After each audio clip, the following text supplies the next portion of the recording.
The first topic will be dealt by me. The next topic, Dr. Amit Dev will come, and third, the cardio part will be dealt by cardio, Dr. Rajana. So we're talking about the same thing. How to give a combined care of cardio-renal and metabolic care patient, especially with underlying diabetes and CKD. So there are a few basic things we need to understand how for regarding management of this patient. First, what is the optimal approach for clinical detection of early CKD in any patient? So when and how to screen for type 1 diabetes, annual screening after 5 years of diagnosis, and for type 2 diabetes, annual screening from the onset of diagnosis.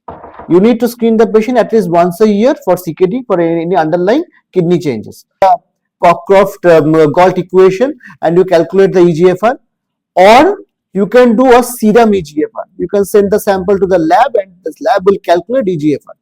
Now the lab calculation is always gives you a much better idea, much perfect report for EGFR, because there are a lot of fallacies of Cockcroft-Gault equation. It may not be always fully correct, but as it is cheaper, it is easier, we tend to do it more. What defines CKD diagnosis? When there is a persistent high urine ACR of more than 30 milligram per gram, and or persistent EGFR less than 60, and or any other evidence of kidney damage. What we can see, as we can say, what we can see in ultrasound or other parameters. And what to do with positive result? You need to initiate evidence-based treatment so that the CKD doesn't progress further. To reduce the albuminuria, to increase the EGFR, all the steps needs to be taken. So is it worthwhile to slow the decline of kidney function in such cases? Definitely. It's always important to reduce the decline of kidney function. It is inevitable in diabetic patients there will be some kidney damage. It is not fully possible to completely prevent any kidney damage in a type 2 diabetes patient. But our treatment target should be to reduce the damage as much as possible and to delay the diagnosis, to delay the development of CKD as much as possible. There are multiple studies, but we just pick out basic summary from the studies. Like in ADVANCE-ON study, what they have shown that with a more rapid EGFR decline in type 2 diabetes mellitus, it is associated with 30% higher long-term risk of major macrovascular renal events, death, and major cardiovascular events. So, if we can slow down the decline, there will be 30% less chance of the patient having any major cardiovascular event or any major event of death. Similarly, slowing of EGFR decline, it leads to an improved kidney outcome in diabetes overall, also in other diseases as well. To summarize, there has been multiple studies over the year based on multiple drugs. In 2018, we had Credence based on canagliflozin. Then we had Finreron, Fidelio, DKD. We had dapagliflozin study both for diabetic and non-diabetic. We have empagliflozin both for diabetic and non-diabetic. And lastly, in 2004, we have the newer drug semaglutide for flow study, which actually shows a significant good result in type 2 diabetic mellitus patients with CKD. Second, SGLT2 inhibitor, and lastly, non-steroidal MRA, that is Finreron. Now, Finreron itself is a huge topic, we can't discuss about it, but it's a unique drug which previously we used to use eplerenone or aldactone, but now it has been seen Finreron being a non-steroidal MRA has much better result than eplerenone or aldactone in case of diabetic kidney disease. Till now, it is indicated only in diabetic kidney disease. Non-diabetic study is going on at present, and there is a hope in future it will be indicated for non-diabetic kidney disease as well. So, what evidence supports our SGLT2 use across the spectrum of CKD? Let's summarize few common studies. EMPA-REG outcome study. It was the oldest study with empagliflozin, use of empagliflozin in diabetic kidney disease. They saw three basic parameters. Firstly, incidence of worsening nephropathy, progression to macroalbuminuria, and doubling of serum creatinine or initiation of any dialysis therapy or death due to renal disease. In all three parameters, they saw that empagliflozin scored significantly better over placebo. The same extension study, it is EMPA-DEC outcome. They saw that empagliflozin causes significant regression in albuminuria itself in patients with type 2 diabetes mellitus and cardiovascular disease with prior albuminuria. Any patient who had microalbuminuria, there was 43% high likelihood that it will come to normal albumin level. If the patient had macroalbuminuria, that is more than 300 ACR, the chances of regressing to normal or microalbuminuria was almost 82% with empagliflozin. Among all these studies, this EMPA-REG, it was done with empagliflozin. CANVAS was done with canagliflozin. DECLARE-TIMI, it was both for heart failure management. It was done with dapagliflozin, and VERTIS-CV was done with artogliflozin. Artogliflozin is not available in our country that much, and among all the drugs, empagliflozin has been studied in all spectrum of disease. It has been studied in the CKD. It has been studied for cardiac patients. It has been shown that there's 14% risk reduction of major adverse cardiac event, 38% reduction in CV death, 32% reduction in all-cause mortality, heart failure reduction by 35%, CKD outcome reduction by 46%. So empagliflozin works in all spectrum of the disease. Canagliflozin has also been shown work except CV death and all-cause mortality, whereas dapagliflozin and artogliflozin has not shown that much cardiovascular benefit except heart failure. All SGLT2 inhibitors throughout the spectrum works in CKD and heart failure. EMPA-KIDNEY, this is an extension of the empagliflozin trial specifically for the CKD patient. They showed that it significantly reduces the risk of end-stage kidney disease in comparison to placebo by 33%, end-stage kidney disease or CV death by 27% in comparison to placebo, end-stage kidney disease or all-cause mortality by 20% in comparison to placebo. Again, extension of the same study, not just overall CKD patient or diabetic kidney disease. Empagliflozin works in CKD patient due to non-diabetic diseases as well. As you can see from this data, hypertensive kidney disease, there is significant improvement with EMPA. Glomerular disease and other unknown etiology. In every parameter, empagliflozin has reduced the CKD status, CKD disease progression in all parameters. Empagliflozin significantly slows down the EGFR decline in patients with CKD across different urine ACR level as well as the etiology. As well said, diabetic nephropathy, hypertensive nephropathy, glomerular and other diseases are unknown, and also among all spectrum of urine ACR, where the urine ACR has been less than 30 to urine ACR more than 2000. In all the status, empagliflozin favors significantly better than placebo. Empagliflozin use may potentially delay the end-stage kidney disease by up to 27 years and avoid 4,000 units of hemodialysis sessions. This is the abstract calculation from software. The earlier you start empagliflozin in a CKD patient, the better the outcome is. If you start when the EGFR was 85, it has been theoretically calculated that potential delay in kidney failure has been done by almost 27 years. Whereas even if you start in a much delay, when your EGFR is already at 30, even then it delays kidney failure years by 9 years and reduces almost 1400 sessions of hemodialysis. So in any spectrum, empagliflozin should be used for management of CKD. Next, one more extension study, that is the EMPEROR pool study. Empagliflozin consistently reduces the risk of CV death or hospitalization due to heart failure across all albumin level in patients with heart failure. Again, this is a basic comparison versus placebo, that empagliflozin significantly reduces the incidence of heart failure and heart failure related hospitalization. It consistently reduces the risk of major adverse cardiovascular events across albumin level in patients with cardiovascular disease you can see all the kinds of albuminuria patients were taken, where the urinary albuminuria was 30 to 300, less than 30, more than 300. In all three group, you can see from the plotting, the treatment favors empagliflozin over placebo. So what does the guideline say? This is the latest guidelines, the UK Kidney Association guidelines.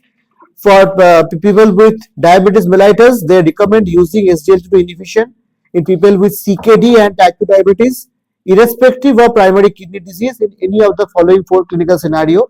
That is EGFR between 20 to 45, EGFR more than 45 with urine ACR more than 25, any patient with symptomatic heart failure irrespective of ejection fraction. So whatever ejection fraction is, if the patient has heart failure, you use SGLT2 inhibitor, and established coronary artery disease. In all these four spectrum, SGLT2 inhibitor use is indicated. Also, SGLT2 inhibition is also indicated to modify the cardiovascular risk and slow the rate of kidney function decline in people with EGFR more than 45, between 45 to 60, and urine ACR less than 25. But in these patients, the glycemic effect will be significantly less. And also, we suggest clinicians to consider initiating SGLT2 inhibition in people with EGFR below 20 itself to slow down the progression of kidney disease. So, to summarize these 3 points, in any EGFR, in any albuminuria, it is recommended to use SGLT2 inhibitor to slow down the kidney progression, to improve heart failure, to improve the cardiovascular mortality. This is for people with the type 2 diabetes mellitus. What about people without diabetes mellitus? What about patient with CKD without need diabetes? Again, in the same thing, they recommend initiating SGLT2 inhibition in people with CKD irrespective of primary kidney disease when EGFR is more than 20 and urine ACR more than 25, and there is symptomatic heart failure. Again, they recommend initiating SGLT2 inhibition to slow down the rate of kidney function decline in people with EGFR between 20 to 45 with urine ACR less than 25, and even if the EGFR is less than 20, to slow progression of kidney disease. So same thing. So there is not much of difference between the diabetic and non-diabetic guideline. They are saying UK Kidney Association that SGLT2 inhibitor you use irrespective of underlying primary kidney disease, irrespective of diabetes presence or not, you use SGLT2 inhibitor to slow down the kidney CKD progression and to reduce the chance of heart failure. How should medication stewardship be followed in these patients? One thing we need to understand, this is a very common thing. Whenever you initiate a new drug in CKD, suddenly the creatinine group goes up, everyone gets scared that new drug is causing kidney damage, so you stop it. No, you have to understand, when you start a new SGLT2 inhibition, there is an initial dip in EGFR that is due to reduction in glomerular pressure, but this is temporary. This improves over time, and if you see a difference, so this dip doesn't matter. Also, empagliflozin use significantly improves the fluid overload part in CKD as well. If you see this, it's a bioimpedance substudy of EMPA-KIDNEY, where it shows there was mean absolute fluid overload was significantly less in patients who had taken empagliflozin. On the other hand, as empagliflozin is reducing fluid overload, there is a chance it might cause dehydration if the patient is already taking a high amount of diuretics. So that you need to take care, especially in elderly patient with impaired renal function who are already on loop diuretics. If you are giving empagliflozin, you need to assess the volume depletion, the volume status of the patient. You need to be very careful. If necessary, the dose of the loop diuretic has to be reduced.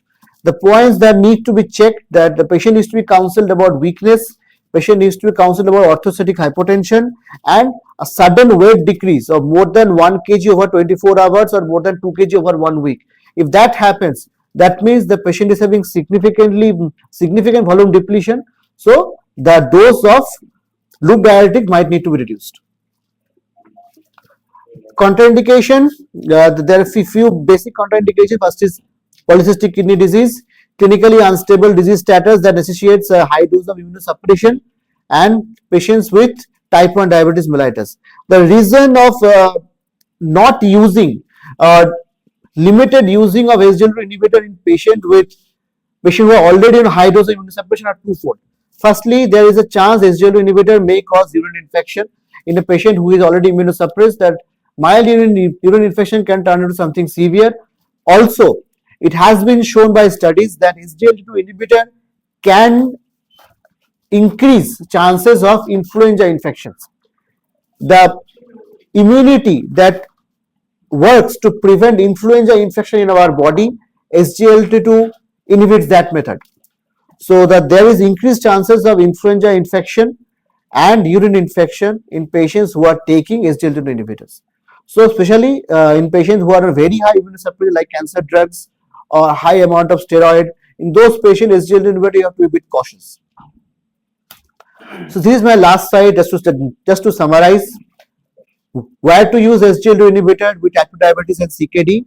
Patient selection: EGFR more than 20, urine ACR more than 200 with underlying heart failure. Potential contraindications being genital infection risk, DKA, foot ulcers, and immunosuppression. Proven benefits are mostly three: canagliflozin, dapagliflozin, and empagliflozin. You need to make the patient understand about the volume status. You need to make the patient understand your sick day protocol. Sick day protocol is if the patient has any severe illness but patient is not taking adequate amount of fluid or diet, skip the dose of SGLT2 inhibitor that day. Otherwise, chances of volume depletion is higher. For glycemia, if the patient is already on insulin and or sulfonylurea, if there is history of severe hypoglycemia in past or the HbA1c already significantly low, in those patients, patient needs to be extra cautious, especially there will be chances of hypoglycemia, and in those patients the dose of sulfonylurea or insulin needs to be reduced as and when necessary. And volume depletion risk, if there is concurrent diuretic use, if there is a tenuous volume status or history of AKI, in those patients use with caution, and if necessary reduce the dose of diuretics as and when required. Regularly reassess the volume status of the patients. Thank you. And some ischemic changes on exercise. ECHO showed good ejection fraction of 58% with some diastolic dysfunction, and is presently on medications with metformin, telmisartan, amlodipine, a diuretic, and statin in tolerated doses.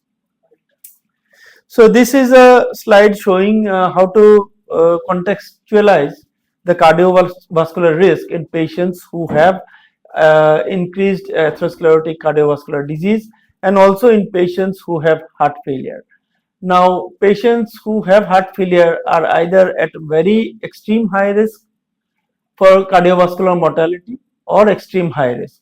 Again, patients who have established atherosclerotic vascular disease, so they need to be undergoing either a primary prevention, or if they have established CAD, they are at high risk, and again high risk, these patients should be at primary or secondary prevention. So these are again everyone knows the stages of heart failure, A, B, C, D. Like A is at risk, or where we have risk factors for heart failure.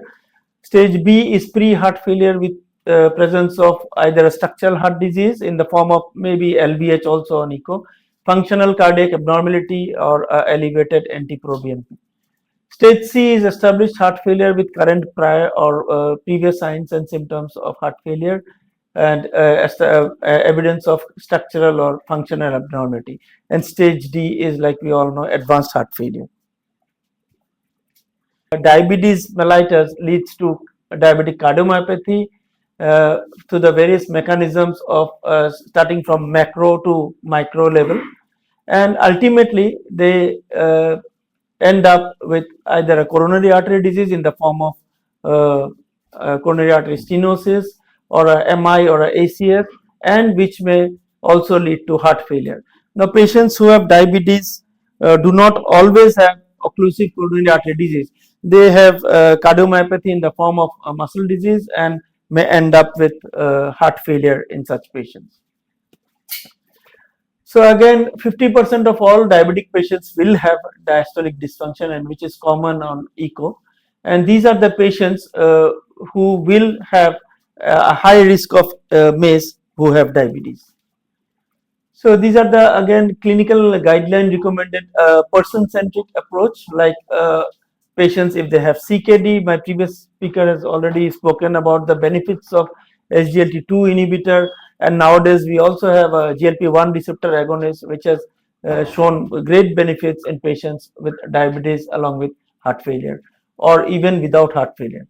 Now, patients who have established ASCVD or have high indicators of risk, they should be treated either with a GLP-1 receptor agonist with proven cardiovascular benefit, or a SGLT2 inhibitor with again benefits of cardiovascular outcomes. So basically, these slides recommend or advise to treat patients not in all the trials of diabetic drugs needed us to prove that these drugs are also beneficial with cardiovascular outcome trials. So that is why these molecules have come up, which have shown benefits in the form of cardiovascular outcome studies. So this is again a personalized care of a patient with diabetes with SGLT2 and a DPP4 inhibitor combination. DPP4 inhibition leads to increased beta cell function. Basically, it leads to increase in insulin secretion after a meal and leads to the increase in the incretin hormone. The kidney level causes less dysfunctional adiposity, reduced insulin resistance, and reduce in the number of MACE, cardiovascular death, and improved heart failure outcomes and kidney outcomes, as already has been shown by my previous speaker. So EMPA and LINA combination is the only fixed drug combination available for patients who have diabetes with or without heart failure.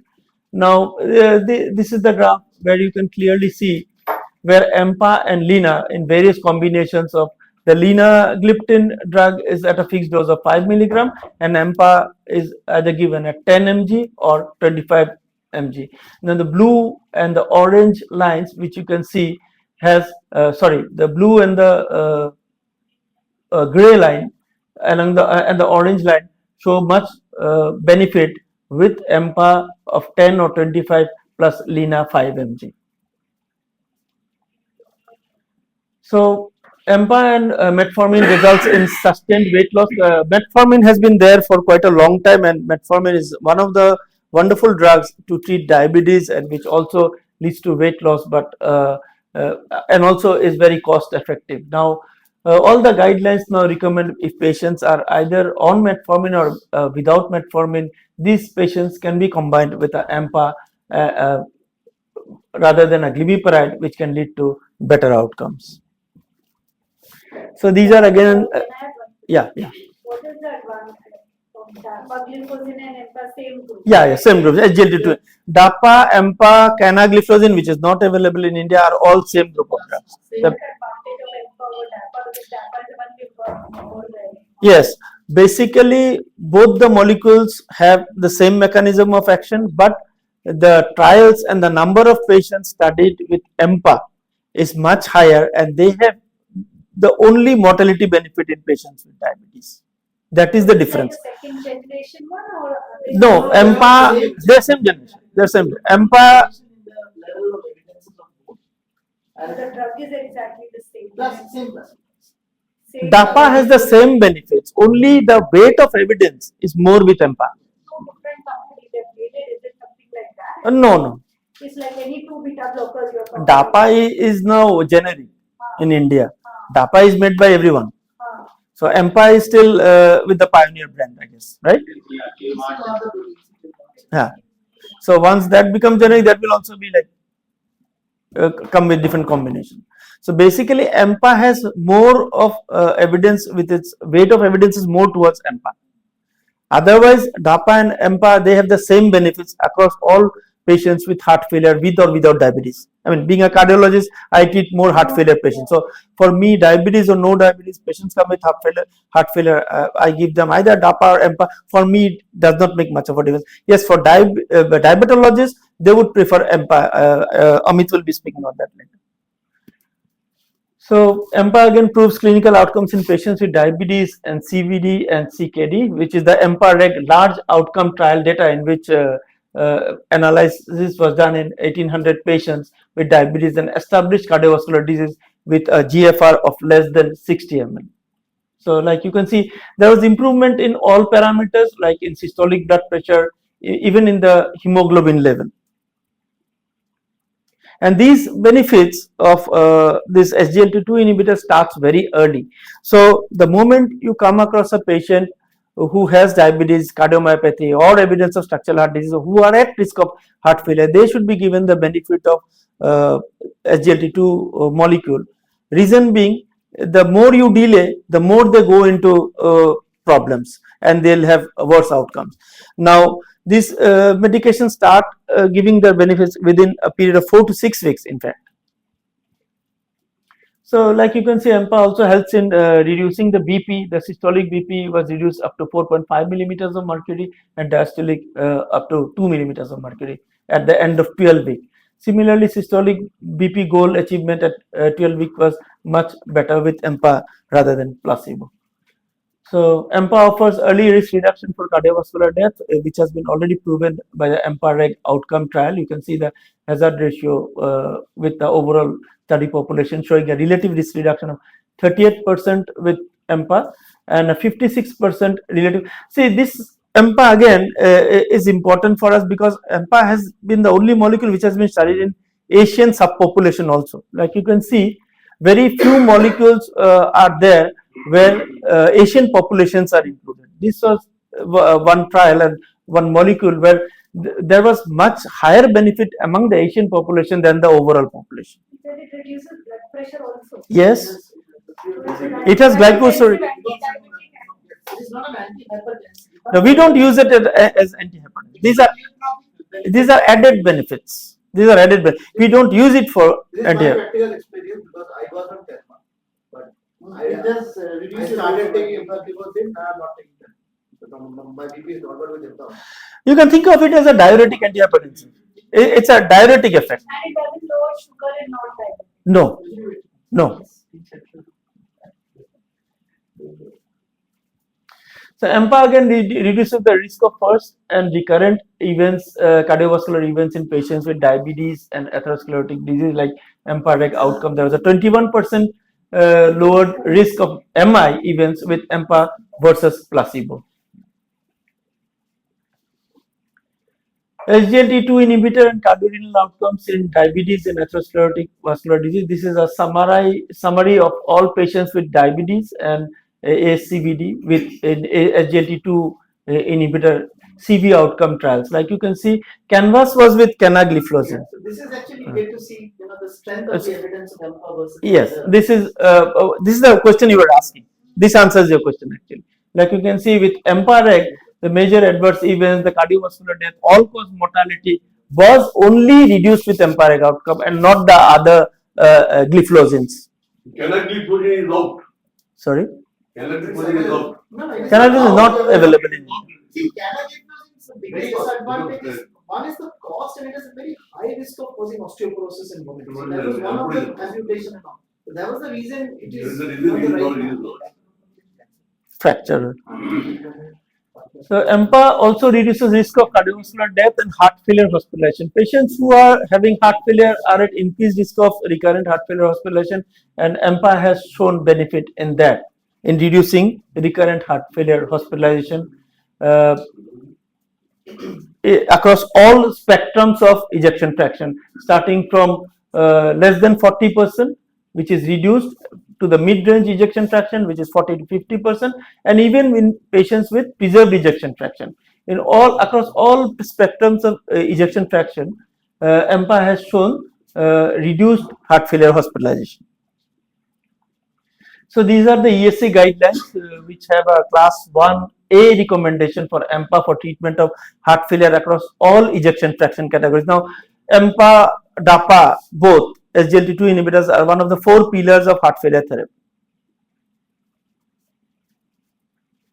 So EMPA demonstrates a lower risk of heart failure hospitalization or cardiovascular death and similar risk of MI stroke compared to GLP-1 receptor agonist, which is also again a very good molecule, and I have used it in quite a number of patients, and I've seen the benefits which have been there in patients who have diabetes and obesity particularly.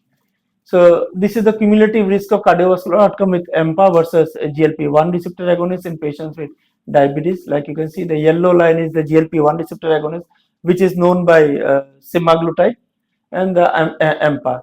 Now, heart failure hospitalization was less with EMPA than GLP-1 receptor agonist. Again, MI or stroke was almost as similar.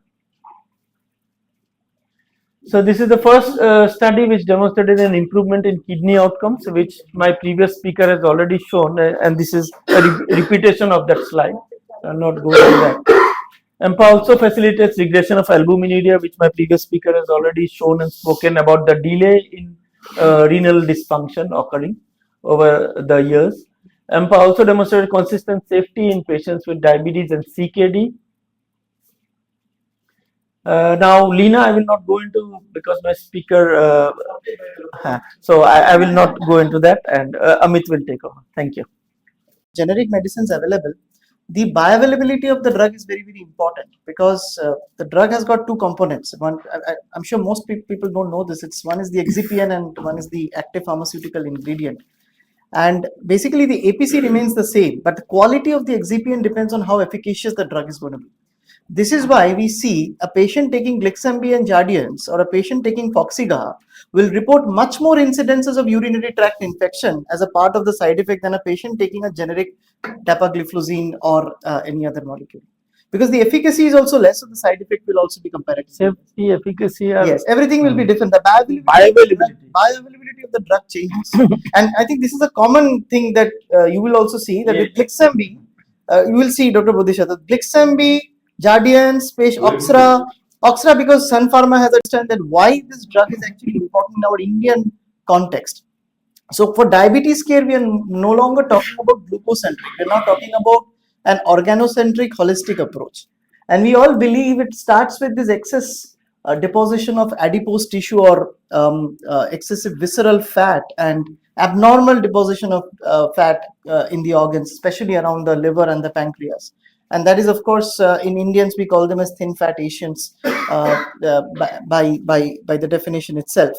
And this actually promotes, sorry, put this into a slide mode. Yes, please. Sorry, very sorry for that. Yeah. So by the result of this increased adiposity, we reach a phase where there is a significant period of insulin resistance, and this insulin resistance keeps on developing. It's masked, it's not manifested, and eventually it gives rise to all these comorbid conditions where the patient develops blood pressure, dyslipidemia, diabetes, coronary artery disease, fatty liver disease, eventually composite called metabolic syndrome along with obesity. And that gives that kind of a metabolic inflammation.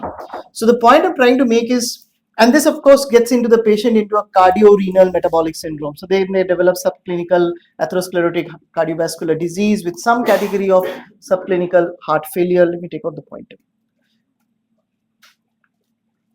Some category of subclinical heart failure develops, and eventually that becomes more of clinically evident and clinical cardiovascular disease, heart failure, peripheral artery disease, and atrial fibrillation, stroke, etc. The point I'm trying to make is, in this particular zone, we get a lot of our patients, and this is masked. This is a period where the patients do not manifest the signs. They may be pre-diabetic for a long period of time. They may even be euglycemic for a long period of time, but they will be having this metabolic inflammation going on in them, because by the definition of obesity, considering BMI of more than 23, I think there'll be a larger section of the society that will categorize in the definition of overweight or obesity. So this is where these molecules, which has got a more holistic kind of a benefit, kind of gives that added advantage over and above the basic standards of care. So if you look at a case scenario, so you have a typical patient who's got a BMI of 31. He's obese, he's got central obesity, and he has got certain evidences of peripheral artery disease also by feeble tibial and dorsalis pedis pulses. If you look at his glycemic profile, he's got significant dysglycemia. A1C is 8.5, fasting PP is high. Lipids, he's got dyslipidemia, his liver enzymes are slightly elevated. So this is a very categorical picture of a metabolic syndrome patient who has a grade 1 fatty liver disease, and he's also come out positive in the treadmill test. And this is a category of patient that you really want to not just treat the sugar but also treat the whole disease as a whole. And this patient is receiving only metformin 1 gram twice daily. So this is the kind of patient we want to make a difference with an early onset class effect of the SGLT inhibitor or with a GLP-1. This patient would also be a very good candidate of starting a GLP-1 analog. And this all starts with understanding this cycle of twin cycle hypothesis. It's like the two cycles going on parallel to each other. One is the liver cycle and one is the pancreas cycle. And both of this cycle basically depends upon the calorie intake and the calorie output. So if there is an excessive positive calorie balance, as you can see here, there is going to be increase in liver fat that leads to increase in VLDL glyceride, and eventually it leads to increase in pancreatic fat.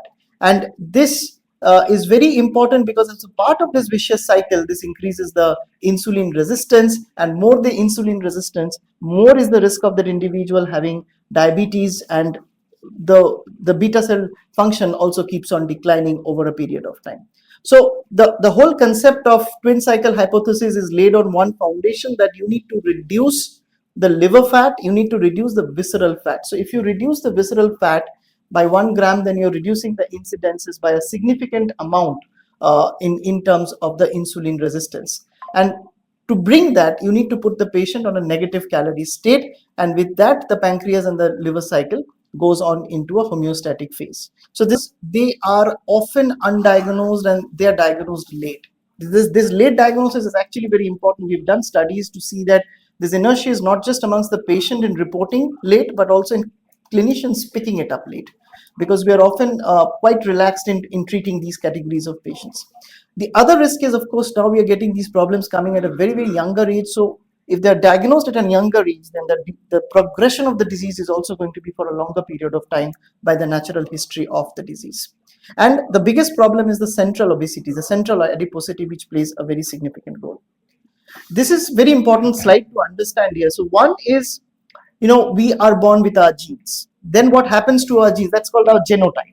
What is happening to our gene is called phenotype, how our body and the genes are responding to it. So then this is the phase where the environmental factors play a role, the family factor plays a role, and the person gets into a phase of weight gain with associated features of, let's say, dyslipidemia, fatty liver disease, hypertension develops in.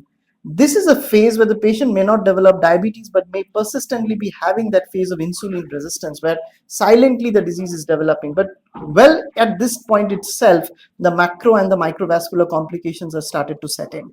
So this is the silent phase that we don't get to see. By the time the patient reaches us, is somewhere in the phase of impaired glucose tolerance or impaired fasting glucose, where this part of the disease is already progressed, and majority of the section is also in an irreversible state, because it's an inflammatory condition at the end of the day, leading to a lot of release of free radicals and reactive oxygen species, etc.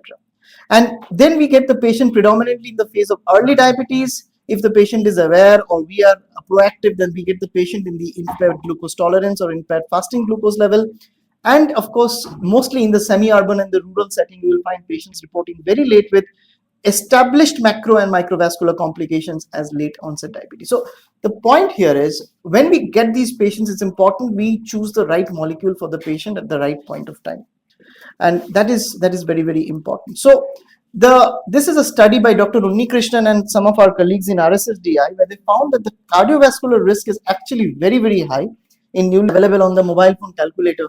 If you do it in 10 patients, you will see 7 or 8 out of those 10 patients, even if they're on the right molecules, they will still be having a Q risk of more than 35 or 40, having moderate to high risk. So that itself shows that there's a chunk of our patients who are going to be having higher cardiovascular risk. And of course, with that, they will be also having increased risk of microalbuminuria, because of the microvascular effects, and that will predispose them to increased risk of chronic kidney disease as well. So the recommendation is routine assessment of microalbuminuria is indicated in patients at risk of developing renal dysfunction or at a high risk of future CVD, and a resting ECG is indicated in patients with type 2 diabetes diagnosed with hypertension or with suspected CVD. So the guideline, as it says, is that as at least an annual ECG and microalbumin monitoring is required.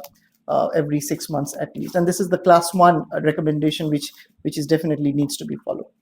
So I think this is a case which Dr. Raja already discussed. I think it is a repetition of the same case.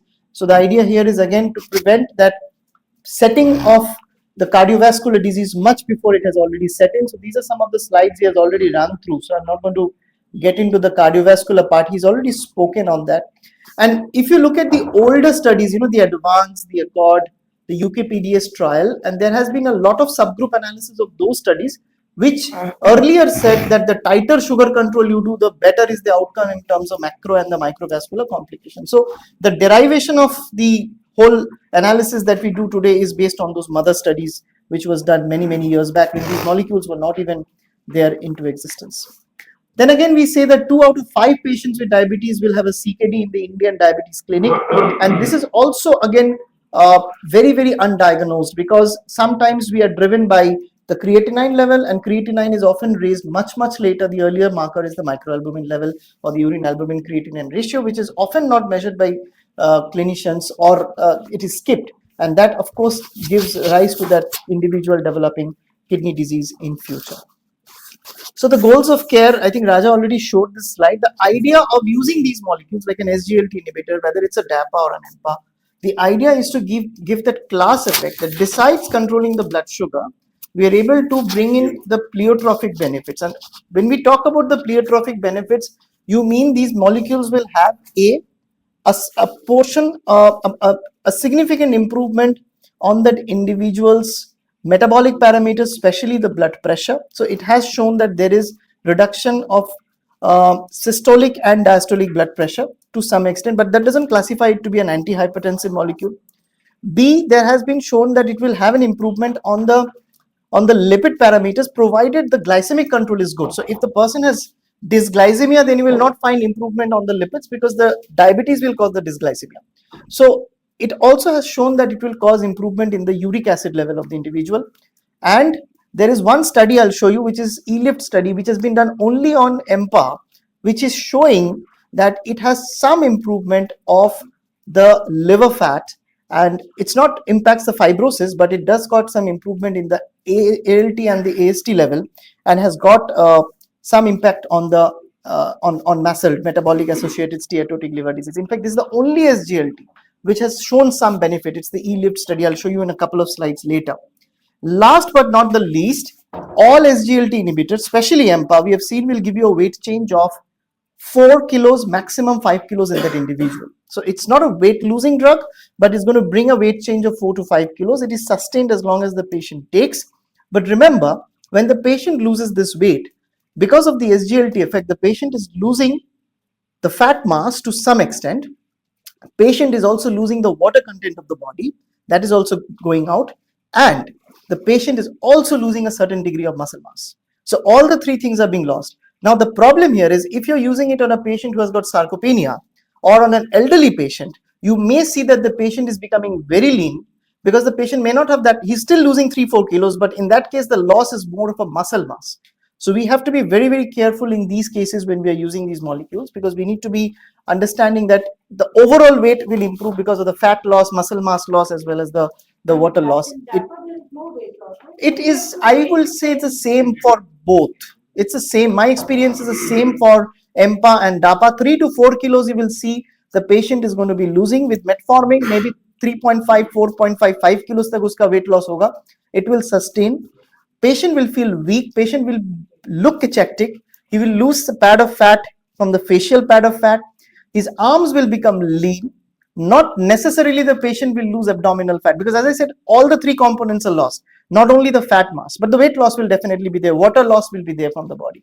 So we have to be very careful in this weight loss thing, because sometimes when you're using it for cardiovascular and renal benefit in very elderly and frail patients, they might end up pushing the patients towards sarcopenia and increasing frailty in those patients. So that's a little bit of judicial individualization we should maintain. And so this is again the slide. So the combination of DPP4 and SGLT, which Raja was talking about, is linagliptin and empagliflozin. So this is like a symbiotic relationship with both of these drug has, and you can see the physiological way in which both of them counterbalance each other. In fact, it is also said that using a DPP-4 with SGLT minimizes the risk of urinary tract infection, because the DPP-4 inhibition happens. It acts on those on the bacteria, and it prevents UTI in the individual. This I will keep it as one of my penultimate slide, because this is where actually we are trying to make an impact on the whole physiology of diabetes. So we are trying to impact with the DPP-4. We are trying to give the incretin effect, which will act on the GIT and of course on the pancreas, in the islet cells of the pancreas, and it will stimulate beta cell function. And you are also using the SGLT in giving you established cardiovascular as well as renal benefits, as well as with all the pleiotropic benefits, it will have an impact on the kidney. So if you're adding an SGLT, DPP-4 and metformin, then it is shown that we are acting on all the 8 out of 8 parts of the omnious octet. So this is how hyperglycemia is caused. All these organs are impacted, and the pathophysiology of hyperglycemia lies here. So SGLT, empagliflozin, DPP-4 like linagliptin and metformin, this triple thing, using all the 3 in combination, is ideal for any diabetic patient with even a slightest bit of metabolic syndrome, because it addresses all the aspects. And then of course comes the cardiovascular and the renal outcome benefits, which the previous speakers have already mentioned. Again, some older of the slides. So this is, we have spoken about continuous glucose monitoring, and a study was done with CGM with empagliflozin, and it has shown that with 10 milligram and 25 milligram empagliflozin, the patient is shown to have a better time in range and better glycemic variability. By the fact of it, it will be because if it improves insulin resistance, then the glycemic stability will also improve and the variability will also improve. So I think the rest of the slides have already been covered. They will all be kind of a boring slide, but this is the slide which has been compared with EMPA versus glimepiride as an add-on to metformin in type 2 diabetes, and you will see that there is going to be a sustained weight loss. And as I said, up to 4 kilos is what you will see, and that is sustained over a period of time. Just be careful about the muscle mass loss and sarcopenia in these patients, because with the benefits we don't want to cause any harm, but it does well. Most of the patients don't develop that. This is a part which I am very closely watching out, because this is a RCT and it's just done in 42 patients. It's a very small amount, but some studies are still being planned, where it is showing that in this ELIFT study, empagliflozin is showing to be improving the liver enzymes and fibrosis and fatty liver disease as well. So all in all, the molecule empagliflozin and combination with the DPP-4 will kind of act like a holistic covered molecule. And again, the last slide, which proves the relative risk reduction of the EMPA-REG across the spectrum in terms of MACE, cardiovascular death, all-cause mortality, hospitalization due to heart failure, and CKD outcomes. I think hospitalization due to heart failure has really reduced, Raja, hasn't it? I mean, chronic heart failure, getting readmission. What is your experience on that? With the use of ARNI as well as with the use of That is why they have put it up as a class 1A indication in patients with heart failure across all spectrums of ejection fraction. And this is one of the 4 pillars: ARNI, MRA, beta blocker, and this is the fourth pillar. Yes. And so again, it prevents the early onset CKD. So this is the Carminilla cardiorenal outcome trial of linagliptin, which proves the cardiovascular safety so of the molecule, so of the linagliptin molecule. And I think these are the same slides, so I will just quickly browse through. Again, the improvement of the microalbumin. And this is the last slide, where as per most of the guidelines, SGLT inhibitor should be there in a prescription. In fact, we did a study about 2 years back where we asked a question. It was a survey. We asked clinicians across the country that why not an SGLT inhibitor? So if your prescription doesn't have an SGLT inhibitor, then why is it not there? And it had some indications like for this reason it is not there and that reason it is not there. But so if there is no contraindication, the point to understand is that every prescription with a patient with diabetes should have an SGLT inhibitor because of its pleiotropic benefits. So I think this is what the tablet looks like, and I will be ending here. I'm happy to take any questions. Thank you very much, sir. Now At the back of the chest, falling relative. You encountered it. But DPP-4 inhibitor usually does not have. But I encountered it from 27 days only. We have And same found, case in the practice. Huh? Might be because of underlying gastritis issue. No, no, no. Induced gastritis see is a with possibility. BP, all that I have BP. found is with, not with Lina, but with Janumet, I had found one patient who had reported of skin rashes and. That's it, I have got it, peeling of the skin. Peeling That of is the a skin and TB over mucus. I have got it. In fact, we did a paper on this, we reported this, so their oral also. Very rare. Though it is very rare, the same experience with Dr. P.S. Mohammed. Severe I pain. also got this, but I was. Or user fatigue. পুরো আরে ব্যথা বলি Maybe the patient could have had osteoporosis and all. না সেরকম হতে পারে সেরকম active, it's very rare. Number one. Number two, have you encountered a patient complaining of pain in the septal veins for the use of 70, not genital irritation, pain in the septal veins. After withdrawal that patient is alright. Very rare cases, but What is the indication to change from DAPA to Glycem? There is no indication. You will not switch. See, it's very Those who are happy on DAPA, you can leave No, them. those who are not happy on that, the question is that the clinician should be happy on putting the patient, so it's the happiness of the clinician, whether to choose DAPA or EMPA, but How many times they visit? No. It depends on how many. The thing is that one is kidney oriented, or is heart oriented. Both are similar. What you're saying, Empire is more to what you're saying is EMPA seems to be more protective in all all means. aspects. That is So what that's the why study saying is more. somebody's on No, DAPA. but the trials now, the present recent trials have also shown that DAPA has equal. I think both are neck to neck. On a very neutral point of view, both are very neck to neck. It's an individual clinician's choice. EMPA started earlier, Yes. so they have the better evidence. No, but this molecule is slightly. Slightly. The molecule which they have linagliptin, the linagliptin scores over other gliptins, especially in CKD, because you don't need dose reduction.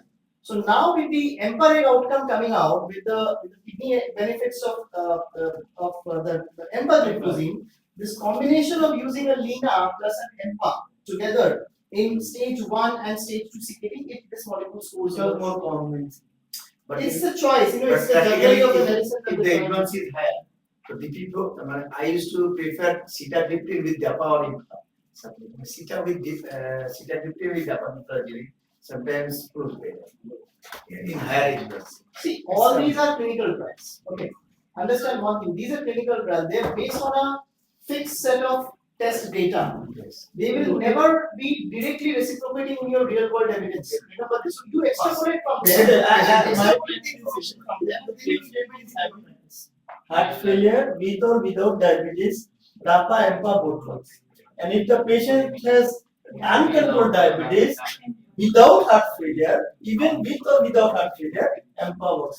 So but That the is A1C reduction. A1C reduction is isolatedly if you talk about SGLT inhibitor, it is up to 1 to no. It is up to 1 to 1.5% with SGLT inhibitor as a class. It's a class effect. So whether it is EMPA, whether it is DAPA, it will reduce. Now the point to note here, if it's a new onset diabetes and the patient is drug naive, has never taken a medicine, then it will come down very fast. So the patient has an A1C of 13, the patient will end up with an A1C of 9 or 8 because the patient is drug natural. If the patient is a 10 or 15-year-old diabetic, has been initiated on SGLT over and above the other drugs, then you're not going to expect any major HbA1c improvement because of the SGLT itself. It will be part of the confounding factor, it will be there. But it will give you the overall organocentric. And the other part is those with a higher fasting and A1C. So most of the clinician would have a basal insulin also at hand. So to whom you give the preference? All together works, no? Patient to patient varies, but what patient you're choosing? another thing about EMPA is you have two doses. Up to 40% from baseline. As a 40% Reduction. But that depends upon the duration of the diabetes. If you see in the patient pool, The EMPA-REG outcome trial yes, actually showed like with EMPA with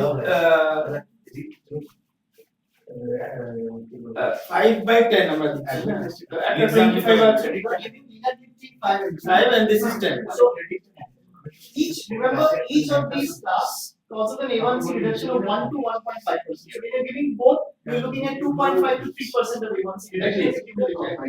But with EMPA that stroke in say, Now is also that there. 20 years? In old patients what? Now EGFR also, is that EGFR 20 is years scanning. become, is that 20 years become 25 years? Are they dying later with these complications? The fitness has gone down. See, two reasons. The disease is getting detected. Intervention is happening early. So we are detecting more pre-diabetes in our country rather than picking up late onset diabetes. So the trend has changed. The more pre-diabetes we pick up, the earlier we are hitting the disease, so earlier organocentric approach we are giving. So they will definitely have a better quality of life going after 20 years, 30 years, and 40 years. And what is That is the the whole purpose. actually. What is Because the we're role? not seeing all these diabetic foods and all these really We are bad. getting, Only- but it's less, the number is coming down. Coming. The numbers Acha, are- what is the role in elderly? Because EGFR is a factor here. Yes. When an elderly comes, he has not only diabetes, he has the diabetic nephropathy also. So EGFR is a factor. Then how to decide the dapagliflozin? Up to 60. Dapagliflozin. When a safety Now, of SGLT2 you can use in any EGFR. any EGFR, The even reason though- our guideline says Even even if if EGFR is less than 20, you can use it. But use it with caution. Below 25 it has not been started. Not been started. Below 25. Caution in the hospital. Once Stage initiated, three, sir, I it think- can continue.